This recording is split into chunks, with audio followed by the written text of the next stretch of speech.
రెండో రాజుల గ్రంథం 6వ అధ్యాయం 1వ వచనం కాడ నుంచి 7వ వచనం వరకు చదివితే అక్కడ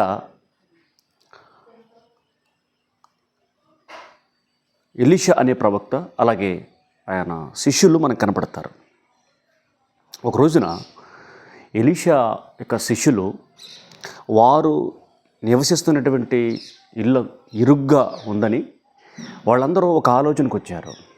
అది ఏంటి ఆ ఆలోచన అంటే, మనము వేరుగా ఇంకొక ఇల్లు కట్టుకుందాం, అయితే దాని కొరకు మనకు మొద్దులు కావాలి, లేకపోతే వాసాలు కావాలి.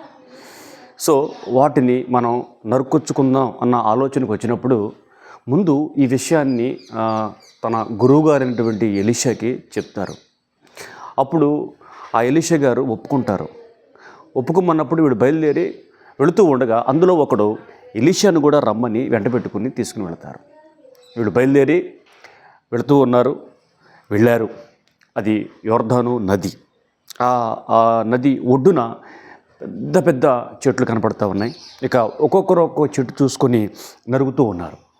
అయితే అందులో ఒకడు ఒక చెట్టుని నరుగుతూ ఉండగా ఆ గొడ్డలు ఏమైందంటే కర్ర ఊడి గొడ్డలు వెళ్ళి ఆ యోర్దాను నదిలో పడిపోయింది.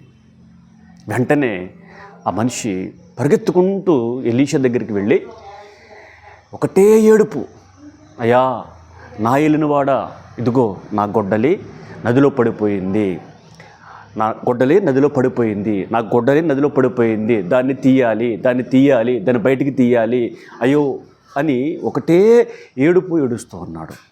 ఎందుకు ఇంతగా ఏడుస్తున్నాడు అంటే, ఆ గొడ్డలే అరువు తెచ్చింది. తనది కాదు, తన సొంతది కాదు, పక్కింట్లో నుంచి తాను అడుక్కుని తెచ్చుకున్నాడు, అప్పు తెచ్చుకున్నాడు, లేకపోతే అరువు తెచ్చుకున్నాడు. ఇప్పుడు ఇది కాస్త ఊడి నదిలో పడింది. ఇప్పుడు వాళ్ళకి ఏం సమాధానం చెప్తాడు ఈ వ్యక్తి?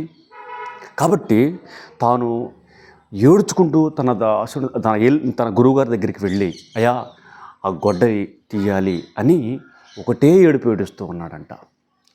నువ్వో నేనా అయితే పోయిందిలే అని చెప్పి బయలుదేరి ఇంటికి వెళ్ళిన తర్వాత, నేను నరుగుతూ ఉంటా, గొడ్డలు దాంట్లో పడింది కాబట్టి నేనేం చేయలేను అని మనం చెప్పేస్తాం వాళ్ళకి. మరికొంతమంది అయితే ఇంకొక నానా రకాలుగా సమాధానం చెప్తారు. కానీ ఇక్కడ మాత్రం ఈ శిష్యుడు మాత్రం అలా చేయకుండా, తాను తీసుకొచ్చినటువంటి ఆ గొడ్డలి పడిపోయింది కాబట్టి, ఆ గొడ్డలి తీసుకెళ్ళి ఇవ్వవలసిన బాధ్యత తనకుంది కాబట్టి ఎంతగానో విలపిస్తున్నాడు, ఏడుస్తున్నాడు, తన గురువుని వేడుకుంటున్నాడు. ఆ తర్వాత మనం చూస్తే గురువుగారు వెళ్ళి దానిలో ఏమన్నప్పుడు వేస్తే ఆ గొడ్డలు తేలుతుంది. ఆ గొడ్డలు తీసుకుని వెళ్ళి మరలా వాళ్ళ పని చేసుకుని తర్వాత తీసుకెళ్ళి ఇచ్చేసారు. అంటే ఇక్కడ ఒక విషయం మనం గమనిస్తే, పోయిందిలే అని చెప్పేసి గొడ్డలు విడిచిపెట్టుకోకుండా ఆ గొడ్డల విషయమే ఏడ్చి ఆ గొడ్డలు తీసుకుని పని చేసుకొని తీసుకెళ్ళి ఆ యజమానికి ఇచ్చేసాడు. అంటే తనకు చూసారా, ఆ తీసుకొచ్చినటువంటి గొడ్డల మీద, ఆ అప్పు తీసుకొచ్చినటువంటి గొడ్డల మీద ఎంత బాధ్యత ఉందో, ఎంత రెస్పాన్సిబిలిటీ ఉందో.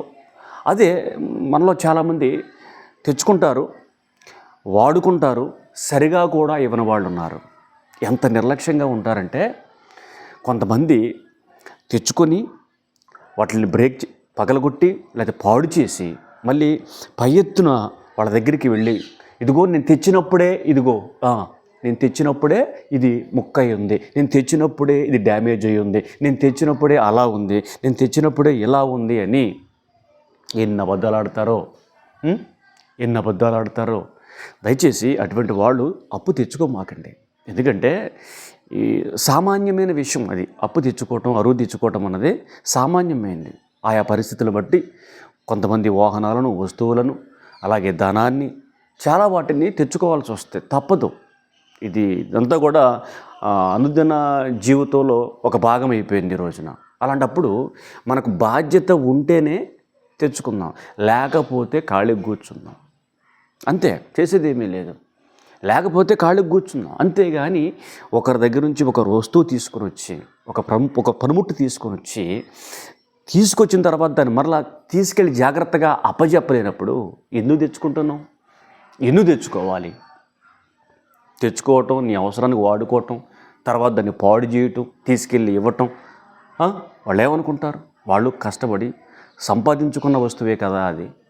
దాన్ని డ్యామేజ్ చేసి తీసుకెళ్ళి నీకేం తెలియనట్టుగా మళ్ళీ వాళ్ళకి ఇచ్చే ఆలోచనలు ఇవన్నీ కరెక్ట్ కాదు. నా ప్రియ సహోదరి సహోదరా, ఆలోచించే నీకు బాధ్యత ఉంటేనే అప్పు తెచ్చుకో. ఏదైనా కానీ బాధ్యత ఉంటేనే అప్పు తెచ్చుకో, లేకపోతే అప్పు తెచ్చుకోవద్దు. తెచ్చుకొని ఆ తర్వాత నిన్ను బట్టి దేవుడి నామానికి అవమానం కలిగించొద్దు, నిన్ను బట్టి నీ సంఘానికి అవమానం కలిగించొద్దు, నిన్ను బట్టి నీ సేవకుడికి అవమానం కలిగించొద్దు. ఎలా ఉందంటే ఈ రోజున పరిస్థితి, మనం ఏదైనా ఒకటి తప్పు చేస్తే మన ఒక్కళ్ళతోనే వాళ్ళు మన ఒక్కళ్ళ గురించే మాట్లాడరు. మన కుటుంబం గురించి, మన కుటుంబానికి సంబంధించిన సేవకుడి గురించి, సంఘం గురించి కూడా మాట్లాడేవాళ్ళు ఉన్నారు. అంత లోతుల్లోనికి ఈరోజు ప్రజలు మాట్లాడుతూ ఉన్నారు. కాబట్టి నేనేం చెప్తానంటే, నీకు బాధ్యత ఉంది అనుకుంటేనే అప్పు తెచ్చుకో. నీకు బాధ్యత లేదు అనుకుంటే అప్పు తెచ్చుకోవద్దు. అప్పు తీసుకువచ్చి ఆ తర్వాత వస్తువులు పాడు చేసి, కొంతమంది అసలు కొన్ని మనం చూస్తూ ఉంటాం, ఎక్కడ పడితే అక్కడ పడేయటం, ఆ తర్వాత మిస్ అయిపోయిన తర్వాత మళ్ళీ వాటికి ఏం సమాధానాలు చెప్పాలి? ఎందుకండి ఇవన్నీ? ఒక బాధ్యత కలిగి ఉంటేనేమో అప్పు తెచ్చుకో, లేకపోతేనేమో పస్తుండు. కాబట్టి నా ఈ మాటలు విని గ్రహించి తప్పనిసరిగా బాధ్యత లేకపోతే నీకు బాధ్యత తెచ్చుకో. లేదు ఒకవేళ నేను అలా ఉండలేను, నా వల్ల కాదు అనుకుంటే ఎవరి దగ్గర నుంచి అప్పు తెచ్చుకోవద్దు. కాబట్టి ఈ మాటలు మన వినికిడిలో ఫలించును గాక.